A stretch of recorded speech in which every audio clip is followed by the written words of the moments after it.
Nia woke up to a pounding headache. The sheets tangled around her, her oversized shirt clung awkwardly, and the sharp scent of expensive cologne hit her nose. Her stomach flipped. The events of the night before rushed back. She had drunkenly met a man at the hotel bar, a man whose smooth words had made her feel seen, made her feel wanted. And now, this was his wedding night. A man stirred beside her. Broad shoulders, dark hair, a jawline that could make anyone forget logic. He groaned, stretching lazily, oblivious to the disaster they had just created. Her heart raced. She wanted to vanish. The door swung open and sunlight spilled into the room. Standing there was a woman in a pristine wedding gown, pearls swinging, veil slightly askew, eyes wide with disbelief. What is going on here?" she demanded. Nia froze. Kim, the man beside her, rubbed his eyes, blinking against the morning light. Mrs. Choi's gaze darted from Nia to Kim and back again, every second loaded with shock.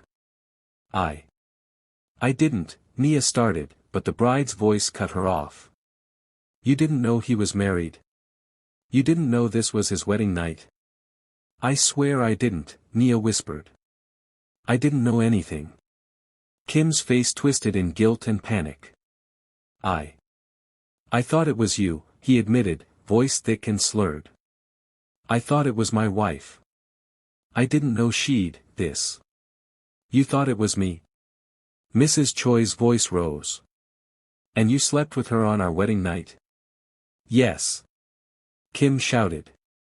"I didn't know she was anything else." Nia's hands shook. She felt trapped, exposed, a mistake turned into catastrophe.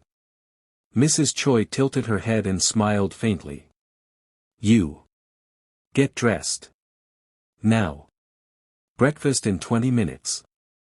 You'll start working for me immediately." Nia swallowed hard. She had no other choice.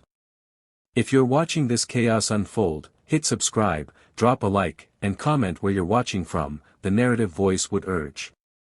You won't believe what happens next. The morning light streamed through the massive windows as Nia hurried into the uniform Mrs. Choi had left for her, black dress, white apron. Her hands trembled with every button. She didn't want to face Kim, but he was standing in the hallway, dressed impeccably in a tailored suit, his face pale, eyes wide. "We need to talk," he said, voice low. "No, we don't. You've got a bride to deal with," Nia snapped. "Not exactly," he muttered. The click of heels echoed from the staircase. Mrs. Choi appeared in full wedding regalia, her expression a mixture of anger and incredulity. "Well, this is unexpected," she said. Kim froze. Nia froze. The tension was unbearable. "Where were you last night?" he asked, voice shaking.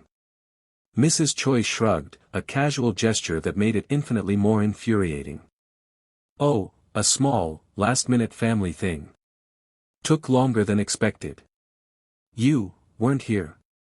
Kim asked. "Nope. Apparently, you made some mistakes of your own," she said, eyes flicking to Nia. Nia felt her cheeks burn. Her life, it seemed, had become a string of mistakes. The first week was a whirlwind. Nia cleaned, scrubbed, cooked, folded laundry, and kept her head down.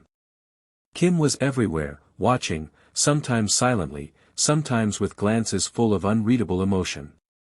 She avoided him, avoided their silent tension, but every brush past, every accidental meeting in a hallway, kept her heart hammering. One night, she was dusting the library when Kim appeared quietly behind her. "We need to talk," he said. "Not about last night," she replied sharply. "Yes. About now." Her hands tightened on the duster. "I don't have a choice here. You know that." "I know," he said. "But still, talk to me." "I'm surviving," she said, voice low. "I'm getting paid. That's all." He stared, emotions flickering across his face, anger, guilt, and something else, respect. 3 days later, Mrs. Choi called Nia into the sitting room. Wine glasses in hand, she studied her. You're young. Beautiful. Vulnerable. Exactly the type my husband would be drawn to. Keep him distracted, and you'll be well paid. Refuse, and you'll have nothing. Nia's pulse spiked. I'll take your offer, she said, carefully. Mrs. Choi's smile sharpened. On one condition. Name it.